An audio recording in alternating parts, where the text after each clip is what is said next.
Hello, my name is Alejandro Ceballos. I'm a medical student from the University of Guadalajara in Mexico. And unlike the rest of my classmates in this course, my current field of study is not 100% focused on molecular biology topics, which is somewhat curious because this is the central subject of study of the ASBMB. Well, you might find it kinda disappointing that I'm not working in a laboratory with pipettes and microscopes, at least not at this moment, so I will start by explaining where I work. I do research at the Institute of Experimental and Clinical Therapeutics, an institution that belongs to my university, in which doctors in pharmacology and PhD students do research mainly on three topics. The first is pathophysiology. This term is used to describe the mechanism by which a disease occurs. We usually study it through the so-called in vitro models, which are experiments not carried out in humans, or we can closely evaluate people who already have a risk factor that is postulated to produce a disease. The second topic we study are diagnostic methods, whether it is to verify the benefit of an established diagnostic method or to test the efficacy of a new diagnostic study in the process of being validated. This type of research is usually carried out in humans, but always comparing an already approved diagnostic method with the one we want to study. And finally, the third topic is, as the name of the institution says, therapeutic targets.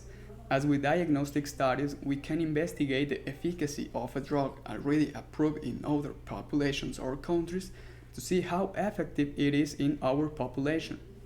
We also study new drugs, but always comparing the efficacy of this new therapeutic target with some already established treatment.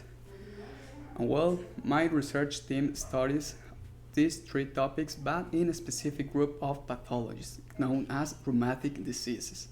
Perhaps the terminology of these diseases might sound strange. You might ask what those rheumatism mean. To explain it quickly and easily, rheumatic disorders are those that in some way can affect the locomotion system, either damaging the muscles, the bones, the ligaments, or mainly the joints.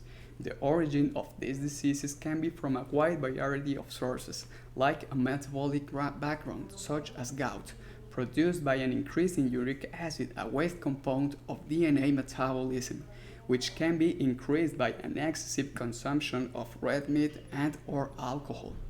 It can also be of infectious origin, as in the case with Lyme disease, caused by tick bites, or it can be due to aging, as in osteoarthritis, which affects the joints on which we exert more pressure in our daily activities. But the group of rheumatic diseases that has most intrigued the scientific community are those of autoimmune or autoinflammatory origin. Autoimmunity refers to the process of recognizing something in our body as something foreign and proceeding to attack it. And autoinflammation refers to cells capable of producing inflammation, which will begin to carry out this in an uncontrolled way. Examples of autoimmune disease include lupus or rheumatoid arthritis, both of which produce autoimmunity at a systemic level, which can affect virtually any organ.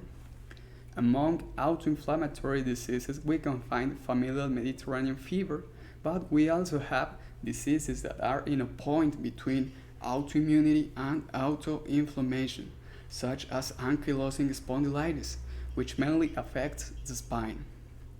And after all this introduction, I can only say that I participate in protocols and trials on these three topics: pathophysiology, diagnosis, and therapies, all in rheumatic diseases, but my specific research is about the quality of life in women with rheumatoid arthritis. Recently, research on public health was added to the institution where I work, and I decided to give it a try. After all, it is useless to do scientific research if it doesn't have a real effect on the population. I think that scientific progress is useless if it doesn't improve our quality of life. I choose rheumatoid arthritis because it is the most prevalent rheumatic disease in my state, Jalisco, and I decided specifically to investigate it in women because this disease mainly affects the female population, like most of the rheumatic diseases.